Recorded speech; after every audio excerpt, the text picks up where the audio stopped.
أجمعين. أما بعد، وبالسند المتصل منا إلى الشيخ الإمام الهمام الحافظ الحجة أمير المؤمنين في الحديث أبي عبد الله محمد بن إسماعيل بن إبراهيم بن المغيرة بن بردزبة الجعفي اليماني البخاري رحمه الله تعالى أنه قال: باب من رفع صوته بالعلم. وبه قال حدثنا أبو النعمان قال حدثنا أبو عوانة عن أبي بشر عن يوسف بن ماهك عن عبد الله بن عمرو رضي الله تعالى عنه قال: تخلف عنا النبي صلى الله عليه وسلم في سفرة سافرناها فأدركنا وقد أرهقنا الصلاة ونحن نتوضأ فجعلنا نمسح على أرجلنا فنادى بأعلى صوته: ويل للأعقاب من النار مرتين أو ثلاثا. بسم الله الرحمن الرحيم. الحمد لله رب العالمين والصلاة والسلام على أشرف الأنبياء وسيد المرسلين وعلى آلہ وصحبہ اجمعین. اما بعد. باب من رفع صوتہ بالعلم، جو آدمی اپنی آواز علم کے سلسلے میں بلند کرتا ہے، یعنی علمی بات کو زور زور سے بولتا ہے.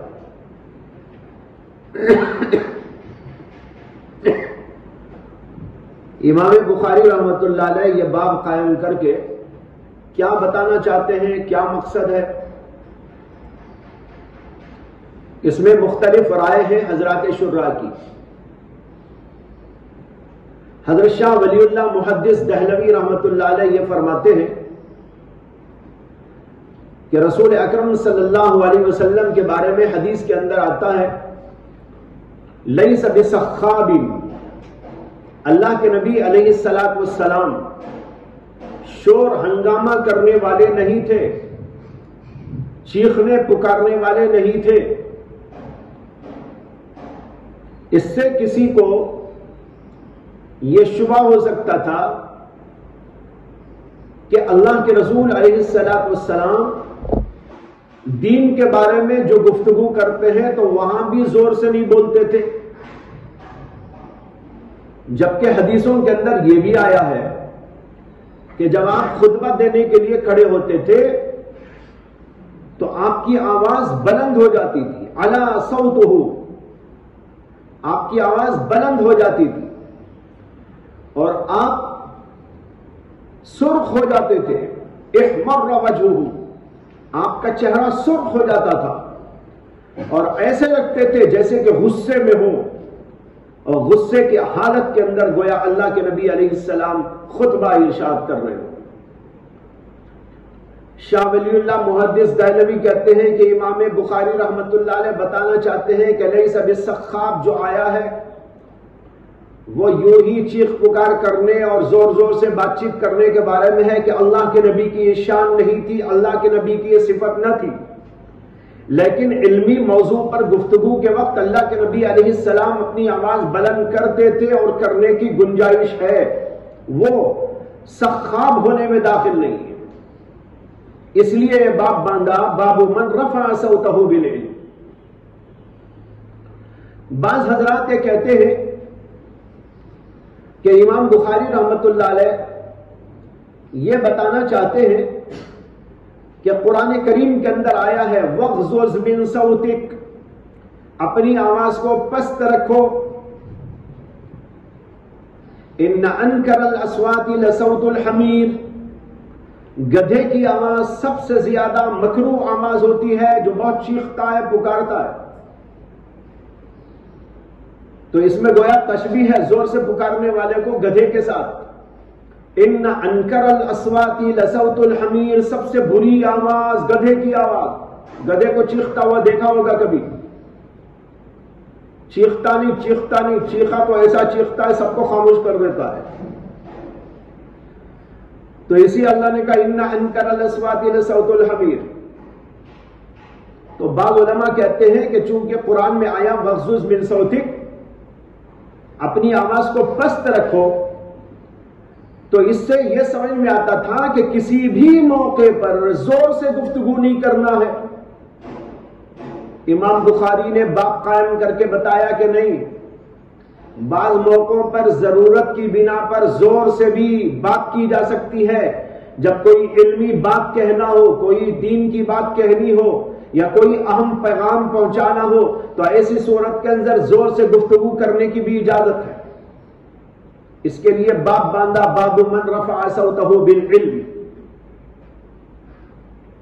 حضرت شیخ الحدیث مولانا زکریا صاحب کانلوی رحمۃ اللہ علیہ کہتے ہیں کہ امام بخاری کا مقصد یہ ہے کہ عام حالات میں تو انسان کو زور زور سے گفتگو نہیں کرنا چاہیے، یہ آداب گفتگو کے خلاف ہے، اہل علم کی شان کے خلاف ہے، بلکہ جاہلوں کا طریقہ ہے کہ چیخ چیخ کے بات کرتے ہیں، زور زور سے بات کرتے ہیں۔ بولنا ہے میں جو ہے فلاں جگہ گیا تھا، اب یہ بات یوں بھی کہی جا سکتی ہے کہ میں فلاں جگہ گیا تھا، اب اسے زور سے چیخ کے بولتا ہے میں فلاں جگہ گیا ہوں۔ یہ جاہلانہ طریقہ ہے، عالمانہ وقار کے خلاف ہے۔ لیکن عالمانہ وقار میں یہ بھی داخل ہے کہ ضرورت کی گفتگو، علم کی گفتگو ضرورت کے موقع پر زور سے کی جائے، یہ بھی وقار ہے۔ جیسے بے وجہ جاہلانہ انداز کی گفتگو وقار علمی کے خلاف، اسی طریقے پر ضرورت کی گفتگو اور تنبیہ کے لیے ضرورتاً کبھی زور سے کلام کرنا، یہ بھی وقار علمی کے اندر داخل ہے، یہ وقار کے خلاف نہیں۔ اب ایک طالب علم کو استاد کسی اس کی غلط روش کے اوپر ٹوکنا چاہتا ہے، نماز نہیں پڑھا، نماز کے بارے میں ٹوکنا چاہتا ہے، تو اب اس سے وہ کہے آپ نے تو نماز نہیں پڑھی ہے صاحب، آپ نے تو نماز نہیں پڑھی ہے۔ اب اس سے کیا تنبیہ ہوگی اسے؟ اب یہاں تو یہی کہے گا تم نے نماز نہیں پڑھی؟ کیا حال ہے لوگوں کا؟ کیا انداز ہے تمہاری زندگی کا؟ کیا طالب علمانہ زندگی یہی ہوتی ہے؟ اب یہاں یہی لب و لہجہ چاہیے۔ اب وہاں وقار کا وہ لہجہ بے وقار ہے، یہاں وقار اسی میں ہے کہ ایسے موقع پر یہ انداز سے گفتگو کی جائے۔ امام بخاری اسی فرق کو سمجھانا چاہتے ہیں کہ عام حالات کے اندر گفتگو زور سے کرنا یہ علمی وقار کے خلاف ہے، تو اسی طریقے پر یہ بھی وقار میں داخل ہے کہ ضرورت کے موقع پر علمی گفتگو کو زور سے کیا جائے۔ اس لیے باب قائم کیا من رفع صوتہ بالعلم، جو آدمی علم میں اپنی آواز کو بلند کرے، یہ گنجائش ہے اور اس کی کبھی ضرورت بھی پڑتی ہے۔ جیسے کہتے ہیں نا کہ ایک صاحب نے، قاری صاحب نے طالب علم کو قرأت سکھا دی اور انہوں نے قرأت میں حد کر دی کہ قرآن ہی کی قرأت نہیں بلکہ بات چیت میں بھی قرأت سکھا دی۔ حضور والا، جناب والا، حاضر خدمت ہوں، حاضر خدمت ہوں، آپ کی شان عالی بہت بلند و بالا ہے۔ اب وہ ایسی گفتگو طالب علموں کو سکھا دی ہے۔ ایک جگہ پر جو ہے ایک آدمی آگ جلا رہا تھا، اس کی چنگاری آ کے وہ قاری صاحب کے امامے پہ پڑ گئی۔ قاری صاحب قرأت کر رہے تھے بیٹھے ہوئے، طلبہ بیٹھے ہوئے تھے، مشق کر رہے تھے، ادھر کچھ جلایا تو آ کے چنگاری یہاں پڑ گئی۔ ایک طالب علم اٹھ کے کھڑا ہو گیا، کہنے لگا السلام علیکم ورحمۃ اللہ وبرکاتہ۔ حضور والا، آپ کے امام شریف کے اندر ایک چنگاری آ کے لگ گئی، اتنا بولنے تک چنگاری کہاں سے کہاں پہنچ گئی؟ ارے بھائی، موقع ہوتا ہے، محل ہوتا ہے، ہر چیز کا الگ الگ موقع محل ہوتا ہے۔ یہاں پر ایسی گفتگو انسان کو خطرے میں ڈال دیتی ہے۔ سانپ آ گیا، وہاں پر چیخو، ارے سانپ سانپ سانپ، یہی وہاں بولنا ہے، وہاں اگر سانپ اس کے بولنے تک تو کچھ اور ہو جائے گا۔ بھائی موقع کی نزاکت دیکھیے، گفتگو کیجئے۔ امام بخاری علم کے آداب سکھا رہے ہیں کہ کہیں لکیر کے فقیر نہ بن جاؤ، غور و فکر کرو، تفقع کرو، موقع محل کو پہچانو. دیکھو ایک موقع یہ بھی ہوتا ہے جہاں گفتگو زور سے کی جاتی ہے. یہ ہے باب. اس کے اندر ایک حدیث لائے. یہ حدیث ترمذی میں گزر چکی ہے. حضرت عبداللہ بن عمرو بن عاص کہتے ہیں تخلف عنا النبی صلی اللہ علیہ وسلم فی سفرۃ سافرناہا. ایک بار اللہ کے نبی علیہ الصلوۃ والسلام ایک سفر میں، جو سفر کے ہم نے کیا تھا، آپ پیچھے رہ گئے. تخلف عنا، اللہ کے نبی پیچھے رہ گئے ہم سے ایک سفر میں، جو سفر ہم نے کیا تھا. فَأَدْرَكَنَا وَقَدْ أَرْحَقْنَا الصَّلَاةَ. کہتے ہیں اور اللہ کے نبی نے ہمیں پایا. ادرکنا، ادرکا کی ضمیر حضور کی طرف نا مفعول ہے، ادرکنا نہیں ہے، یہ ادرکنا. اللہ کے رسول نے ہمیں پایا وقد ارحقنا الصلاۃ، اس حالت میں کہ ہم نے نماز کو پا لیا تھا. اور بعض روایتوں میں یہاں ہے وَأَرْحَقَتْنَا الصَّلَاةُ، ہم کو نماز نے پا لیا تھا. یعنی ایسے وقت حضور ہم سے آ کے ملے کہ نماز کا وقت ہو گیا تھا، نماز کے وقت کی ہم تیاری کر رہے تھے. وَنَحْنُ نَتَوَضَّأُ، اور ہم وضو کر رہے تھے. تو سفر کا موقع تھا، کچھ صحابہ آگے بڑھ گئے، حضور پیچھے رہ گئے کچھ صحابہ کے ساتھ. پھر حضور صلی اللہ علیہ وسلم جلدی جلدی چلتے ہوئے آئے اور ہم کو ایسے وقت میں پایا کہ نماز کا وقت ہو گیا تھا اور ہم وضو کر رہے تھے. فَجَعَلْنَا نَمْسَحُ عَلَىٰ أَرْجُلِنَا، اور ہم اپنے پیروں پر مسح کر رہے تھے. جعلنا نمسح، ہم مسح کر رہے تھے. علی ارجلنا، ہمارے پیروں پر. پیروں پر مسح کرنا کیا جائز ہے؟ یہاں پر علماء کی تشریح دو طرح کی ہے. بعض علماء کہتے ہیں کہ یہ اس دور کا واقعہ ہے جبکہ پیروں پر مسح کیا جانا جائز تھا.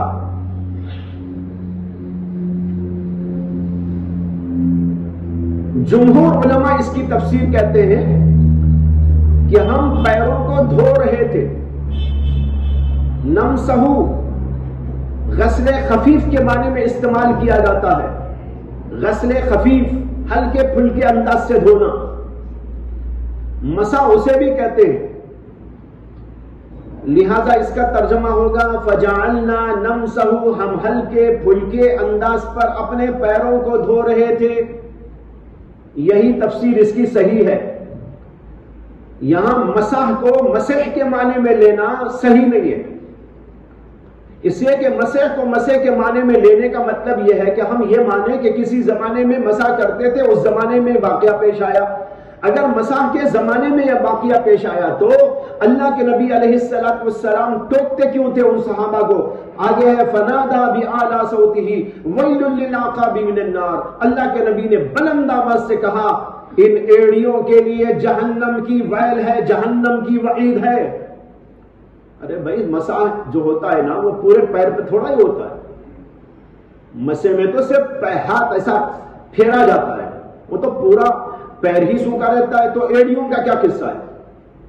اس سے معلوم ہوا کہ وہ تفسیر صحیح نہیں ہے. صحیح تفسیر اس کی یہ ہے کہ یہاں نمسح کے معنی ہے غسل خفیف، کہ ہم اپنے پیروں کو ہلکے پھلکے انداز پہ دھونے لگے تھے، جس کا نتیجہ ہوا کہ بعض صحابہ کی ایڑیاں خشک رہ گئی یا جلدی جلدی دھونے لگے تھے تو اندازہ نہیں ہوا اور ایڑیاں سوکھی رہ گئی. تب اللہ کے نبی علیہ الصلوۃ والسلام نے زور زور سے کہا فنادا بِأَعْلَى صَوْتِهِ. یہ 2 بار یا 3 بار اللہ کے نبی نے کہا وَيْلٌ لِّلْعَقَابِ مِنَ النَّارِ. عقاب عقب کی جمع ہے جس کے معنی ہے ایڑی. من النار دوزخ کی، ویل من النار دوزخ کی ویل ہے. ویل کے معنی عذاب، اور ویل کے ایک معنی آتے ہیں جہنم کی ایک وادی جو انتہائی خطرناک قسم کی وادی ہے، اور ایسی وادی کہ اس وادی سے خود جہنم بھی پناہ مانگتی ہے، ایسی خطرناک وادی۔ اللہ کے رسول نے کہا ویل ہے، یعنی جہنم کی یہ ویل، یہ وادی ہے ان عقاب کے لیے جو سوکھی رہ گئی ہیں، یا ان سوکھی ایڑیوں کے بارے میں حضور نے کہا۔ اور عقاب بول کر اہل عقاب مراد ہے، اصحاب عقاب مراد ہے، یعنی ایڑی والے لوگ۔ ایڑی کو عذاب نہیں، ایڑی والوں کو عذاب، لیکن وہ محذوف ہے، خود سمجھ میں آتا ہے۔ تو بہرحال اللہ کے رسول صلی اللہ علیہ وسلم نے جب لوگوں کو دیکھا کہ وہ جلدی جلدی وضو کر رہے ہیں اور ہلکے پھلکے انداز پر پیر دھو رہے ہیں، اور اس کے نتیجے میں ان کے پیر سوکھے اور خشک رہ گئے ہیں، تو اللہ کے نبی نے بلند آواز سے ان کو خطاب کرتے ہوئے کہا ویل للعقاب من النار مرتین او ثلاثا، یہ 2 دفعہ کہا یا 3 دفعہ کہا۔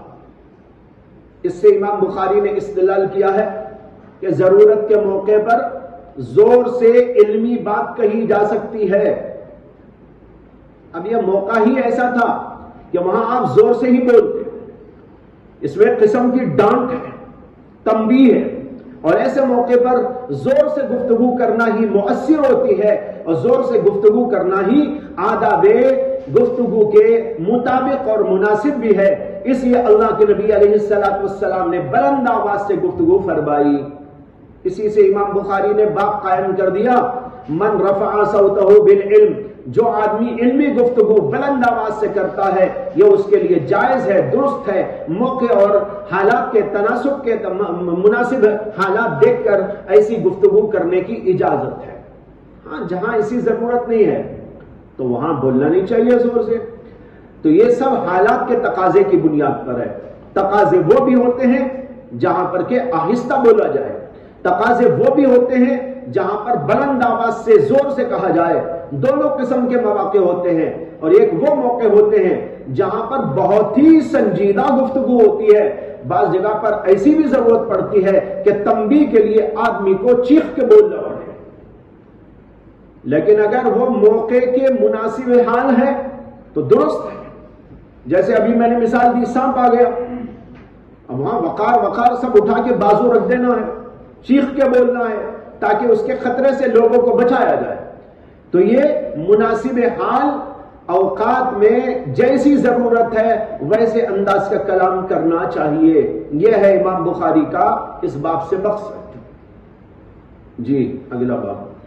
باب قول المحدث حدثنا واخبرنا وانبانا وقال لنا الحميدي كان عند ابن عيينة حدثنا واخبرنا وانبانا وسمعت واحدا وقال ابن مسعود حدثنا رسول الله صلى الله عليه وسلم وهو الصادق المصدوق وقال شقيق عن عبد الله سمعت النبي صلى الله عليه وسلم كلمة كذا وقال حذيفة حدثنا رسول الله صلى الله عليه وسلم حديثين وقال أبو العالية عن ابن عباس رضي الله عنهما عن النبي صلى الله عليه وسلم فيما يروي عن ربه وقال أنس رضي الله عنه عن النبي صلى الله عليه وسلم يرويه عن ربه وقال أبو هريرة رضي الله عنه عن النبي صلى الله عليه وسلم يرويه عن ربكم تبارك وتعالى وبه قال حدثنا قتيبة بن سعيد قال حدثنا إسماعيل بن جعفر عن عبد الله بن دينار عن ابن عمر رضي الله عنهما وعنهم قال قال رسول الله صلى الله عليه وسلم إن من الشجر شجرة لا يسقط ورقها وإنها مثل المسلم فحدثوني ما هي قال فوقع الناس في شجر البوادي قال عبد الله رضي الله تعالى عنه ووقع في نفسي أنها النخلة فاستحييت ثم قالوا حدثنا ما هي يا رسول الله قال هي النخلة۔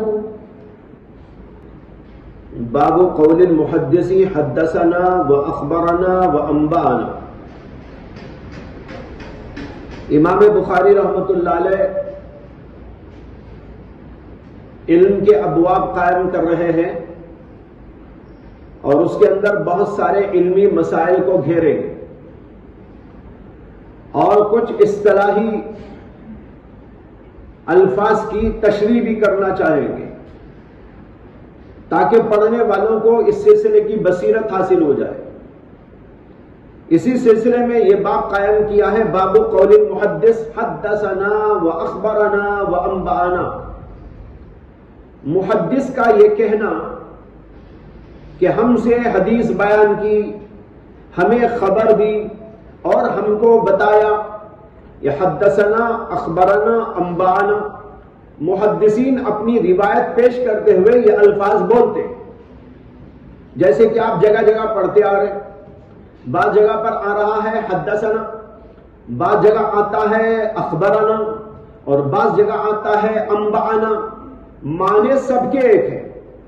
وقال لنا الحمیدی كان عند ابن عيينة حدثنا واخبرنا وانبانا وسمعت واحدا. امام حمیدی نے ہم سے بیان کیا کہ امام ابن عیینہ کے نزدیک حدثنا بولے یا اخبرنا بولے یا انبانا بولے یا سمیتو کہیں، یہ سب کا سب ایک ہی ہے. یعنی معنی میں ان میں کوئی فرق نہیں، یہ سب ایک ہی معنی پر دلالت کرنے والے الفاظ ہیں. حدثنا بولو یا اخبرنا بولو یا انبانا بولو یا سمیتو بولو. حدثنا کے معنی ہم سے بیان کیا، اخبرنا ہمیں خبر دی، انبانا ہمیں بتایا، اور سمیتو میں نے سنا. تو ان سب چیزوں کا حاصل کلام ایک ہی ہے. یہ کہتے ہیں ابن عیینہ رحمت اللہ علیہ. یہاں پر اختلاف ہے ان الفاظ کے سلسلے میں کہ یہ الفاظ ایک ہی معنی رکھتے ہیں یا ان کے اندر کچھ فرق ہے. بہت سے علماء نے ان کے درمیان میں فرق کیا اور وہ کہتے ہیں کہ ایک ہے حدثنا اور ایک ہے اخبرنا. حدثنا وہاں بولتے ہیں جہاں شیخ اور محدث بیان کرتا ہے حدیث اور شاگرد اس کو سنتا ہے، تو وہاں شاگرد کہے گا حدثنا الشیخ، شیخ نے ہم سے یہ حدیث بیان کی. اور اخبرنا یہ وہاں بولتے ہیں جہاں پر طالب پڑھتا ہے حدیث اور استاد اس کو سنتا ہے اور اس کی تصدیق کرتا ہے. ایسے موقع پر شاگرد کہے گا اخبرنا، ہمیں خبر دی. اس کا مفہوم یہ نکلتا ہے کہ پڑھنے والا حدیث کا وہ طالب علم تھا، استاد سن رہے. اس کو عرض بھی کہا جاتا ہے، اس طریقے کا نام عرض. تو ایک طریقہ تو یہ ہے کہ شیخ حدیث سناتا ہے اور ایک طریقہ یہ ہے کہ شاگرد استاد کو سناتا ہے. اگر شیخ نے حدیث بیان کی تو طالب علم کہے گا حدثنا، ہم سے حدیث بیان کی. اور اگر استاد کے سامنے شاگرد نے پڑھا تھا تو اس وقت شاگرد یوں بولے گا اخبرنا، انہوں نے ہم کو خبر دی. اور انبانا کے بارے میں بعض علماء کا خیال یہ ہے کہ یہ انبانا اخبرنا ایک ہی ہے. اور بعض علماء کہتے ہیں کہ انبانا وہاں کہا جاتا ہے جہاں کچھ مذاکرے میں بات آ جاتی ہے، کسی نے مستقل طور پر حدیث بیان نہیں کی بلکہ بیٹھ کر کچھ مذاکرہ کرتے رہے، کچھ باتیں ہوتی رہی حدیث کی. اس میں کسی محدث نے ایک حدیث بیان کی تو دوسرے سننے والے وہاں پر کہیں گے انبانا. اسی طرح بعض علماء نے کہا ذکر لنا، قال لنا، یہ بھی وہاں بولتے ہیں جہاں مذاکرے میں حدیث کا بیان آتا ہے. دو چار محدث بیٹھے ہوئے ہیں، مذاکرے حدیث ہو رہا ہے، یہ ان کو سنا رہے، وہ ان کو سنا رہے حدیثیں جو اپنی یادداشت میں ہے. تو ایسے موقع پر مذاکرے میں جو بیان کی جائے تو وہاں کہیں گے ذکر لنا، ہم سے ذکر کیا گیا، یا قال لنا، انہوں نے ہم سے بیان کیا. ایسے ہی انبانا کا معنی ہے. یہ ہے بعض علماء کی تحقیق کہ اخبرانا میں، انبانا میں اور اسی طرح جو ہے حدثنا میں یہ فرق ہے. لیکن بیشتر علماء کے نزدیک ان میں کوئی فرق نہیں ہے. حدثنا کی جگہ اخبرنا اور اخبرنا کی جگہ حدثنا، اسی طرح ان دونوں کی جگہ انبانا بولا جا سکتا ہے. طور پر عملی طور پر ایسے ہی ہوتا ہے کہ ایک لفظ دوسرے معنی میں استعمال ہوتا ہے. اور بعض حضرات کا کہنا یہ ہے کہ اصل لحاظ سے تو فرق ہے کہ حدثنا وہاں بولتے ہیں جہاں شیخ سناتا ہے، طالب علم سنتا ہے، اور اخبرنا وہاں بولتے ہیں جہاں پر شاگرد پڑھتا ہے اور استاد سنتا ہے. یہ اصل معنی کے اعتبار سے ہے، لیکن عرف عام میں کبھی یہ لفظ اس کی جگہ، وہ لفظ اس کی جگہ استعمال کر لیا جاتا ہے مجازن. یہ ہے 3 مسالک اس سلسلے میں. پہلا مسلک یہ ہے کہ دونوں میں فرق ہے. دوسرا مسلک یہ ہے کہ دونوں میں کوئی فرق نہیں ہے. اور تیسرا مسلک یہ ہے کہ فرق تو ہے لیکن عملی طور پر ایک کا لفظ دوسرے کی جگہ استعمال کر لیا جاتا ہے اور عام طور پر ایسا ہوتا ہے. یہ 3 مسالک امام بخاری ان لوگوں کے ساتھ میں ہے جو ان کے اندر کوئی فرق نہیں مانتے. وہ کہتے ہیں حدثنا بولو، اخبرنا بولو، انبانا بولو یا اور کچھ بولو. اسی طرح ایک لفظ استعمال ہوتا ہے ان، عین نون ان. ایسی حدیث کو جس میں ان سے روایت کی گئی ہو معنعن کہتے ہیں. حدیث معنعن، حدیث معنعن بھی اتصال پر دلالت کرتی ہے، یعنی اس بات پر کہ انہوں نے فلاں سے سنا ہے. اگر کہا گیا کہ قال فلاں ان ابن مسعود، فلاں نے کہا ابن مسعود سے، تو مطلب یہ ہے کہ انہوں نے ابن مسعود سے اس کو سنا ہے. لیکن یہ ان وہاں پر اتصال پر دلالت کرتا ہے جہاں پر دونوں کی ملاقات کا امکان موجود ہے. جہاں دونوں کے ملاقات کا امکان موجود ہے. مثلا عبداللہ بن مسعود سے ایک صاحب روایت کر رہے ہیں، ان کا زمانہ اور ابن مسعود کا زمانہ ایک ہے، تو ہم کہیں گے کہ بھئی یہ اتصال پر دلیل ہے. انہوں نے ان سے روایت کیا تو سن کے ہی بیان کر رہے ہوں گے. ہم یہ کیسے بولیں کہ ان سے ان کی ملاقات نہیں ہوئی؟ جب امکان موجود ہے، زمانہ ایک ہے، ملنے کے لیے واسطے موجود ہے، کوئی اتنی دوری اور بعد نہیں ہے، تو ان دونوں کی ملاقات ہوئی ہوگی. اس کو کہتے ہیں امکان لقاء.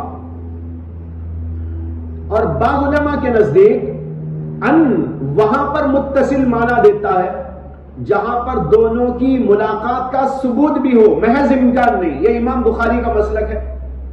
شروع میں اس کی تحقیق گزر گئی کہ امام بخاری کہتے ہیں کہ 2 راوی ایک دوسرے سے روایت کرنے والے ایسے ہونا چاہیے کہ ان دونوں کی ملاقات کا ثبوت ہو کہ ان کی فلاں وقت میں فلاں جگہ ملاقات ہوئی تھی. ایسا راوی اگر بولتا ہے ان ابن مسعود، ہم کہیں گے کہ ابن مسعود سے انہوں نے سنا ہے. لیکن اگر محض امکان تو ہے ملنے کا لیکن ثبوت نہیں ہے کہ ان دونوں کی ملاقات ہوئی تھی، تو امام بخاری رحمت اللہ علیہ کے نزدیک محض ان کی وجہ سے وہ روایت متصل نہیں ہوتی. تو بہرحال ان الفاظ کے کچھ معنی کی طرف امام بخاری یہاں اشارہ دینا چاہتے ہیں. امام بخاری کا مسلک یہ ہے کہ حدثنا، اخبرنا، انبأنا، یہ سارے کے سارے الفاظ اس بات کی دلیل، یہ سارے کے سارے الفاظ ایک ہی معنی میں استعمال ہوتے ہیں، ان میں کوئی فرق نہیں. اسی لیے امام بخاری نے اپنے استاد حمیدی کا قول ذکر کیا کہ امام حمیدی نے کہا کان عند ابن عیینہ حدثنا واخبرنا وانبأنا سمعت واحدا. امام ابن عیینہ کے نزدیک حدثنا، اخبرنا، انبانا، سمیت یہ سب ایک ہی تھا، یعنی ایک ہی معنی میں. وقال ابن مسعود. اب یہاں سے امام بخاری نے چند روایتوں کی طرف اشارہ کیا جن میں یہ الفاظ استعمال کیے گئے ہیں، اور امام بخاری بتانا چاہتے ہیں کہ صحابہ نے ان کو ایک ہی معنی میں استعمال کیا ہے. حدثنا، اخبرنا، انبانا سب ایک ہی معنی میں حضرات صحابہ نے استعمال کیا ہے. اس ایک چند روایتوں کی طرف اشارہ دے رہے. قال ابن مسعود، ابن مسعود نے کہا حدثنا رسول اللہ وهو الصادق المصدوق۔ اب دیکھو عبداللہ بن مسعود کہہ رہے ہم سے اللہ کے نبی نے بیان کیا۔ وقال شقیق عن عبد اللہ سمعت النبی صلی اللہ علیہ وسلم کلمۃ کذا۔ شقیق بن سلمہ جو عبداللہ بن مسعود کے شاگرد ہیں، ابو وائل ان کی کنیت ہے، وہ حضرت عبداللہ بن مسعود سے روایت کرتے ہیں، انہوں نے کہا سمعت النبی، میں نے حضور سے سنا۔ اب حضور نے بیان کیا بولے تو کیا، میں نے حضور سے سنا بولے تو کیا، ایک ہی معنی، کوئی فرق دونوں کے اندر نہیں ہے۔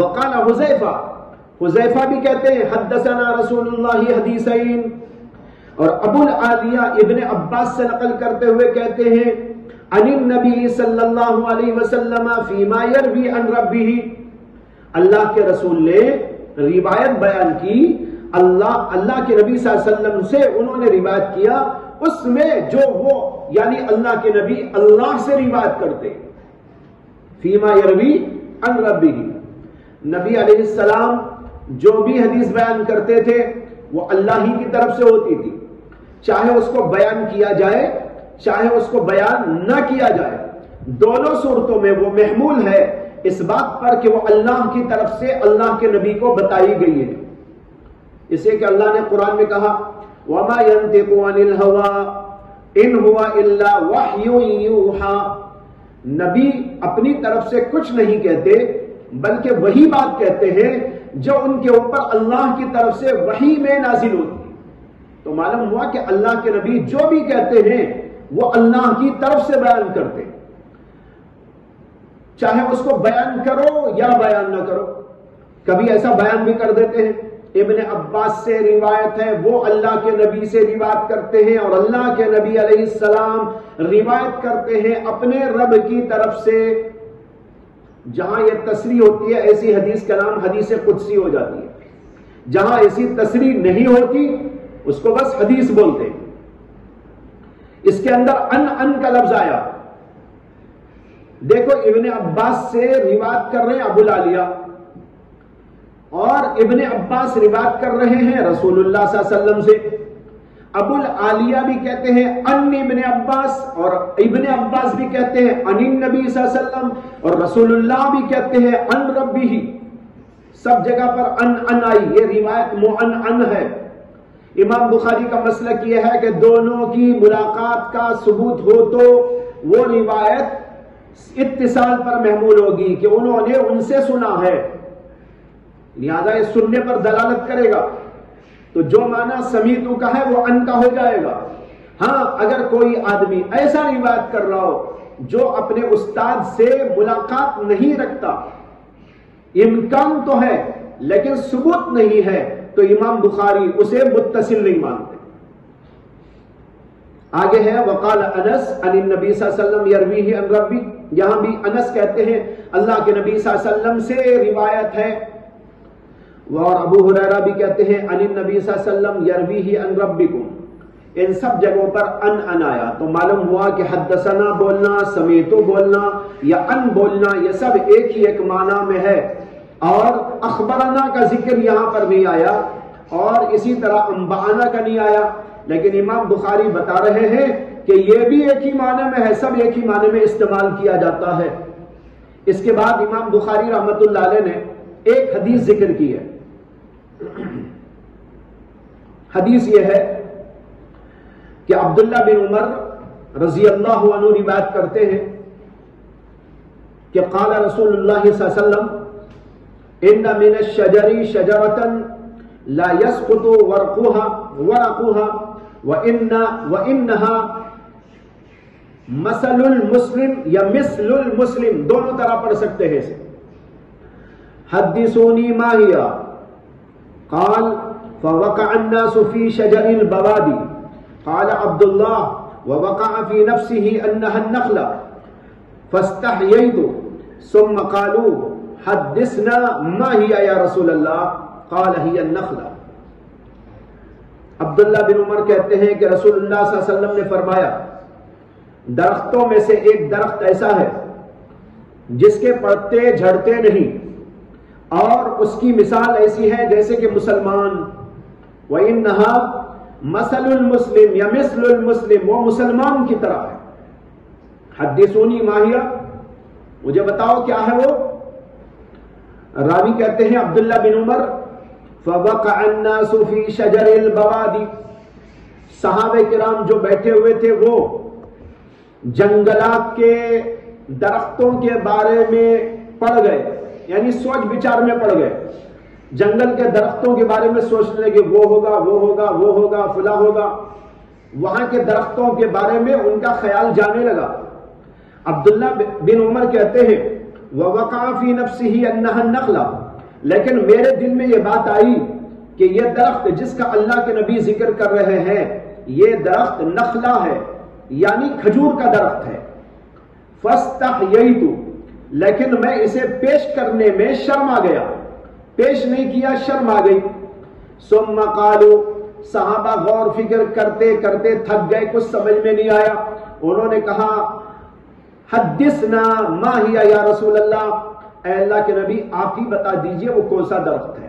اللہ کے رسول نے کہا یہ نخلا، جو عبداللہ بن عمر کے ذہن میں آئی تھی بات، وہی بات اللہ کے نبی علیہ السلام نے ارشاد فرمائی کہ وہ ہے درخت کھجور کا۔ اس روایت میں امام بخاری کا مقصد ہے کہ دیکھو صحابہ بول رہے ہیں تو بھی اور اللہ کے نبی بول رہے ہیں تو بھی لفظ حدثہ استعمال ہوا ہے۔ اللہ کے رسول کہہ رہے ہیں حدثونی، تم مجھے بتاؤ۔ اب اگر شاگرد بتائے استاد سنے تو بھی وہاں حدثہ بول سکتے ہیں۔ صحابہ حضور سے کہہ رہے حدثنا یا رسول اللہ، آپ بیان کیجئے۔ اب اللہ کے رسول جو بیان کر رہے ہیں اسے بھی حدثنا بول سکتے ہیں۔ معلوم ہوا شاگرد پڑھے استاد سنے تو بھی حدثنا کہہ سکتے ہیں، استاد پڑھے شاگرد سنے تو اس کو بھی حدثنا سے تعبیر کیا جا سکتا ہے۔ لہذا حدثنا اس موقع پر بھی اور اس موقع پر بھی استعمال ہو سکتا ہے، جس طرح کے اخبرنا کا استعمال ہو سکتا ہے۔ اس یہ معلوم ہوا کہ یہ دونوں ایک معنی کے لفظ ہیں۔ یہ تو ہے امام بخاری کا مقصد۔ اس پر ہو سکتا ہے کسی کو شبہ ہو کہ یہاں تو حدثنا کا تو ذکر آیا کہ یہ شاگرد بولے یا استاد بولے دونوں جگہ استعمال ہو سکتا ہے، لیکن اخبرانہ کا تو کوئی ذکر نہیں ہے۔ جواب اس کا یہ ہے کہ عبداللہ بن عمر کی اسی روایت میں بعض جگہ پر یہ بھی آیا ہے کہ اخبرنا یا رسول اللہ، بعض روایتوں کے اندر انبینا یا رسول اللہ۔ یہ سب ایک ہی معنی میں صحابہ استعمال کر رہے ہیں۔ معلوم ہوا کہ انبانا بولو، اخبرانا بولو یا حدثنا بولو، تب سب کے سب لفظ ایک ہی معنی میں استعمال کیے گئے ہیں۔ یہ تو ہو گیا امام بخاری کا مقصد۔ اب حدیث کو سمجھنا ہے۔ اس حدیث میں آتا ہے کہ اللہ کے رسول نے ایک بار مجلس میں فرمایا، جبکہ وہاں صحابہ موجود تھے۔ صحابہ میں حضرت ابو بکر بھی تھے، حضرت عمر بھی تھے، عثمان بھی تھے، علی بھی تھے اور لوگ بھی تھے۔ کل 10-12 افراد تھے، جیسے کہ ایک روایت کے اندر اس کا ذکر آیا۔ تو وہاں اللہ کے نبی نے صحابہ سے فرمایا ان من الشجر شجرۃ لا يسقط ورقها، درختوں میں سے ایک درخت ایسا ہے جس کے پتے جھڑتے نہیں۔ عام طور پر جو درخت ہوتے ہیں پتجھڑ کے موسم میں پتے جھڑتے رہتے ہیں، یہاں تک کہ کبھی ایسا ہوتا ہے کہ بعض درخت پتوں سے بالکل خالی ہو جاتے ہیں، ایسا لگتا ہے کہ ان کا سر مون دیا گیا۔ ایسے بھی درخت ہوتے ہیں، ورنہ ایسا اگر نہ بھی ہو تب بھی بہرحال پتے جھڑتے رہتے۔ لیکن ایک درخت ایسا ہے جس کے پتے جھڑتے ہی نہیں، اور آپ نے کہا اس کی مثال مسلمان کسی ہے، وَإِنَّهَا مَثَلُ الْمُسْلِمِ، اور وہ مسلمان کی طرح ہے، مسلمان کی مثال ہے۔ حدثونی، مجھے بتاؤ کون سا ہے درخت، ما ہیا۔ صحابہ کرام جو ہے سوچنے لگے، اور ان کی ان کا ذہن جنگل کے درختوں میں گھومنے لگا، شاید وہ درخت ہوگا، وہ درخت ہوگا، وہ درخت ہوگا۔ حضرت عبداللہ بن عمر کے ذہن میں یہ آیا کہ یہ کھجور کا درخت ہے، لیکن ان کو شرم آئی کہ بڑے بڑے صحابہ بیٹھے، ان کے والد بھی تھے وہاں، ابو بکر صدیق بھی تھے، عثمان غنی تھے، یہ بچے تھے اس وقت۔ چھوٹے بچے ہونے کی وجہ سے ان کو ہمت نہ ہوئی اور شرم آ گئی کہ بڑے بڑے صحابہ کے درمیان میں لب کشائی کیسے کروں۔ چنانچہ انہوں نے خاموشی اختیار کر لی۔ صحابہ کرام سوچ بچار کرنے کے بعد تھک گئے، کوئی بات ان کے ذہنوں میں نہیں آئی، تو انہوں نے عرض کیا کہ یا رسول اللہ آپ ہی بتا دیجئے، حدثنا یا رسول اللہ۔ تب حضور نے فرمایا کہ وہ درخت جس کا میں ذکر کر رہا ہوں وہ ہے نخلا، کھجور کا درخت، کہ اس کے پتے جھڑتے نہیں، اور اس کی مثال ایسی ہے جیسے کہ مسلمان، یہ کھجور کا درخت ہے۔ حضرت سیدنا عبداللہ بن عمر کو شرم اس لیے آئی کہ بڑے صحابہ کے درمیان چھوٹے بچوں کو بولنا، یہ بات اچھا نہیں سمجھا جاتا، یہ بات اچھی نہیں سمجھی جاتی۔ عرف کے اندر، عادت کے اندر چھوٹا بچہ بڑے لوگوں کے درمیان گفتگو کرنے لگے تو اچھا نہیں سمجھا جاتا، اس لیے ان کو شرم آئی کہ میں کیسے ہمت کر کے بولوں، کہیں مجھے یہ سمجھا جائے کہ میں غلط کر رہا ہوں، برا کر رہا ہوں، اس لیے ان کو ہمت نہ ہوئی اور وہ بولے بھی۔ ایک روایت میں آتا ہے کہ حضرت عبداللہ بن عمر کہتے ہیں کہ جب میں گھر گیا تو گھر جانے کے بعد میں نے اپنے والد حضرت عمر سے عرض کیا کہ میرے ذہن میں وہی بات آئی تھی جو اللہ کے رسول نے فرمائی، لیکن مجھے کہنے میں شرم آ گئی، اس لیے میں نے عرض نہیں کیا تھا۔ تو حضرت عمر رضی اللہ عنہ نے کہا کہ بیٹا اگر تم وہاں پر کہہ دیتے تو یہ بات میرے لیے باعث فخر ہوتی کہ میرے بیٹے نے ایک ایسی بات کہی، میرے لیے باعث فخر ہوتی، اس لیے تم کو کہہ دینا چاہیے تھا۔ اس سے معلوم ہوا کہ علم کی بات پیش کرنے میں کوئی شرم نہیں کرنا چاہیے۔ اگر کوئی علمی بات، کوئی نقطے کی بات، کوئی ایسی کوئی پہلو سامنے آیا، ذہن میں آیا، تو وہ اپنے بڑوں کے سامنے بھی پیش کر دیا جائے، تو اس کے اندر کوئی قباحت اور کوئی برائی کی بات نہیں ہے، بلکہ کہہ دینا یہ افضلیت کی بات ہے، اچھائی کی بات ہے۔ حضرت عمر نے اسی لیے کہا کہ اگر تم وہاں کہہ دیتے تو یہ بات میرے لیے باعث فخر ہوتی۔ اب اس کے بعد ایک بات سمجھنے کی رہ گئی کہ اللہ کے رسول علیہ السلام نے کھجور کے درخت کو مسلمان سے تشبیہ کیوں دی، دونوں میں کیا ہے وجہ مشابہت؟ آپ کہتے ہیں انہا لمثل المسلم، اس کی مثال مسلمان کی طرح ہے۔ کیا وہ چیز ہے جس سے کہ ان دونوں چیزوں کے اندر مشابہت پائی جاتی ہے؟ اس میں بہت لمبا چوڑا کلام کیا ہے شراح نے، اور بہت سے شراح نے ایسی باتیں لکھی ہے جو موقع کے مناسب نہیں۔ مثلا بعض لوگوں نے یہ ذکر کیا ہے کہ کھجور کے درخت اور مسلمان میں وجہ مشابہت یہ ہے کہ مسلمان، وہ کہتے ہیں کھجور کا جو درخت ہوتا ہے، کھجور کے درخت میں اس کے اندر کچھ بو آتی ہے، اور بالکل اس کی بو اسی طرح کی ہوتی ہے جیسے کہ مرد کی منی میں ہوتی ہے۔ مرد کی منی میں جیسے بو، اسی طرح کی بو اس کے پتوں میں اور اس کے جڑوں میں سے نکل کے آتی ہے۔ اسی اللہ کے نبی علیہ السلام نے یہ تشبیہ دی، لیکن یہ بات ظاہر ہے کہ موقع کی بات نہیں ہے، اس لیے کہ اللہ کے نبی تو مطلقاً انسان سے تشبیہ نہیں دے رہے ہیں، بلکہ مسلمان سے تشبیہ دے رہے ہیں۔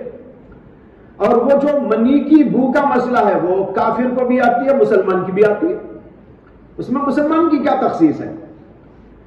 اگر وہ تشبیہ یہاں مراد ہوتی تو مسلمان سے تشبیہ دینے کے بجائے اللہ کے نبی کہتے ہیں اللہ کے نبی کہتے ہیں وَإِنَّهَا لَمَثَلُ الْإِنسَانِ، اس کی مثال انسان کی طرح ہے. لیکن حضور اقدس صلی اللہ علیہ وسلم تو یہاں مسلمان سے تشبیہ دے رہے، اس لیے بات لغو معلوم ہوتی ہے. اکثر بیشتر علماء نے جو بات اس سلسلے میں کہی وہ یہ ہے کہ کھجور کا درخت اوپر سے لے کر نیچے تک اپنے تمام اجزاء کے ساتھ منتفع بھی ہے. کھجور کا درخت اپنے تمام اجزاء کے ساتھ اوپر سے لے کر نیچے تک منتفع بھی ہے، یعنی اس سے فائدہ اٹھایا جاتا ہے. اس کی جڑ بھی فائدہ مند، اس کی چھال بھی فائدہ مند، اور اس کا تنا بھی فائدہ مند، اس کے پتے بھی فائدہ مند، اور کھجور تو ہے ہی فائدہ مند. اس کے علاوہ جو کچھ بھی اس میں سے نکلتا ہے وہ کہیں نہ کہیں ضرور بالضرور نفع بخش ہوتا ہے، مفید ہوتا ہے، کسی نہ کسی کام میں لایا جاتا ہے، اور اس کا کوئی بھی جز ایسا نہیں ہے جو بیکار ہوتا ہو. اسی طرح مسلمان بھی اگر واقعی مسلمان ہو تو اوپر سے نیچے تک وہ نفع بخش ہی نفع بخش ہے. جیسے کھجور کا درخت نفع بخش، اسی طرح مسلمان بھی اگر واقعی مسلمان ہوگا،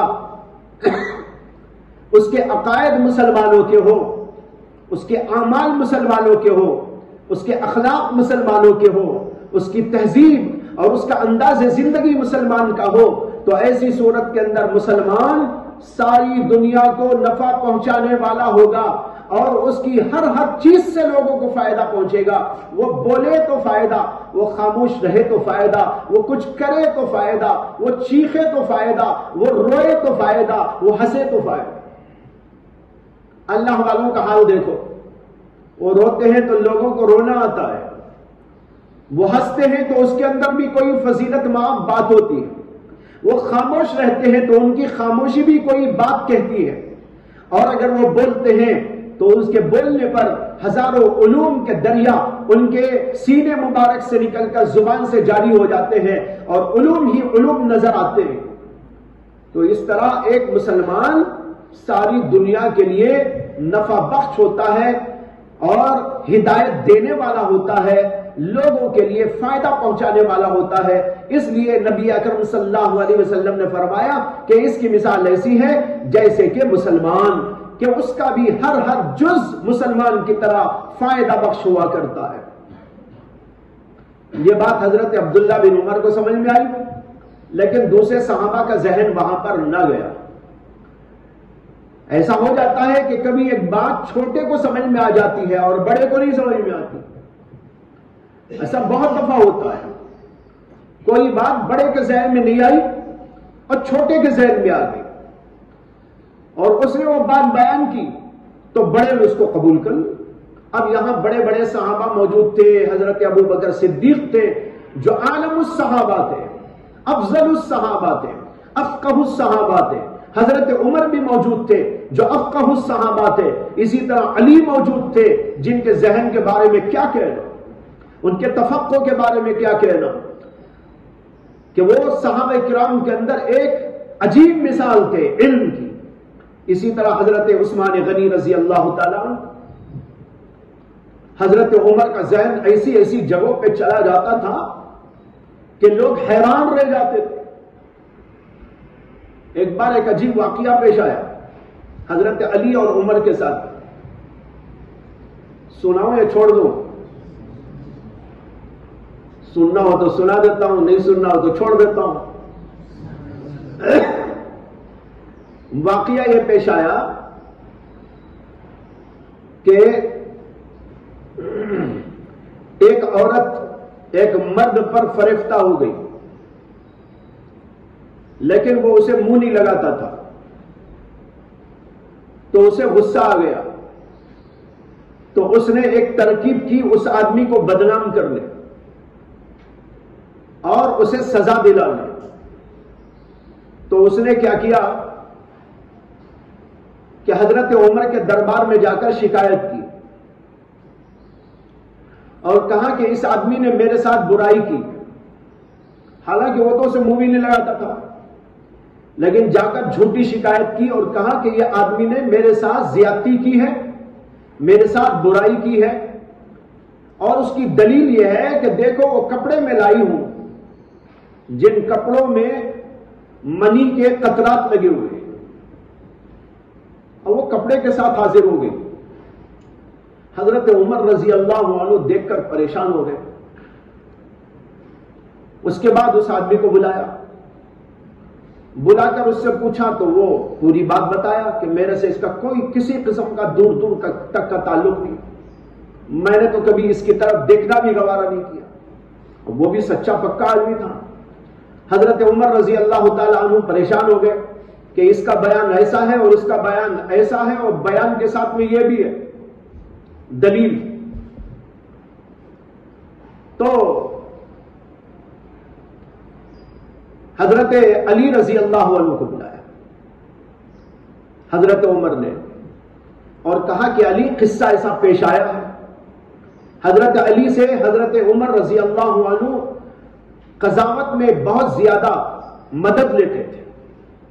اسی لیے ایک بار انہوں نے فرمایا تھا لولا علی لہلک عمر، اگر علی نہ ہوتے تو عمر ہلاک ہو جاتا. یہ جگہ جگہ مجھے مفید رائے دیتے ہیں، جگہ جگہ مجھے یہاں ہدایت دیتے ہیں، اس لیے میں ٹکا ہوا ہوں. تو حضرت علی رضی اللہ عنہ کو بلایا.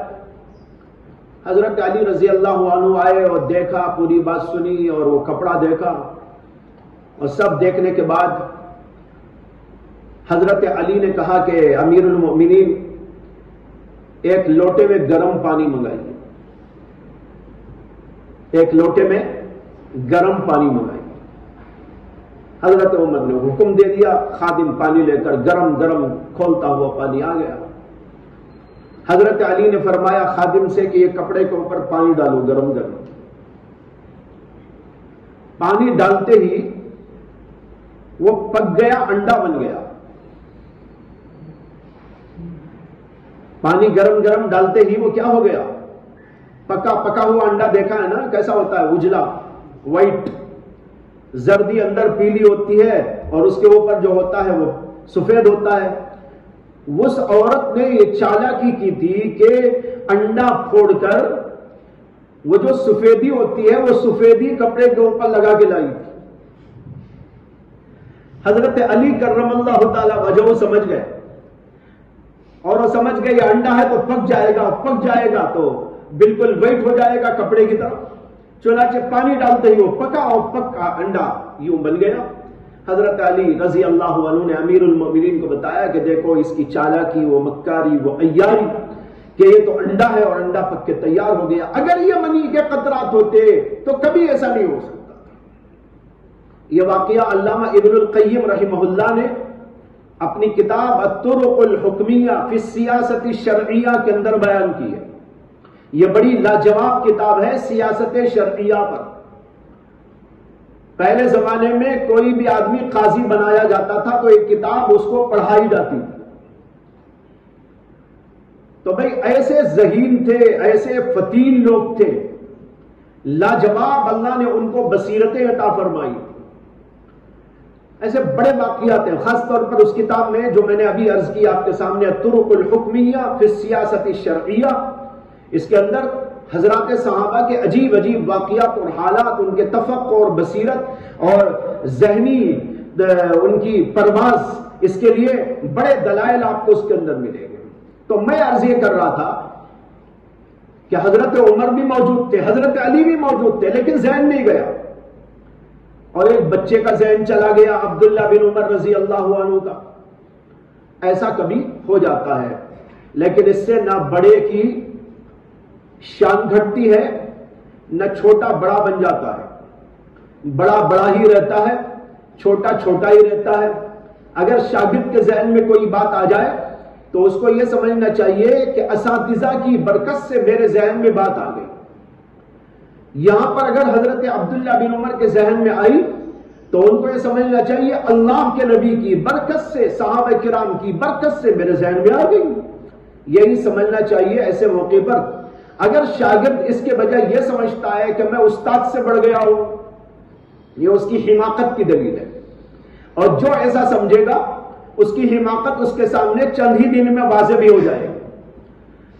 اس لیے سمجھو ایسے موقع پر کہ ہماری اساتذہ کی، استاد کی، شیخ کی برکت سے اللہ نے میرے ذہن کے اندر ڈال دیا ہے، اس لیے آدمی اس طرح سمجھے گا تو بہکے گا نہیں، اور اپنے ذہن کے اندر تکبر اور بڑائی کے جذبات سے بھی وہ خالی رہے گا، اور اس طرح کے جذبات اسے گمراہی کی طرف نہیں لے جائیں گے۔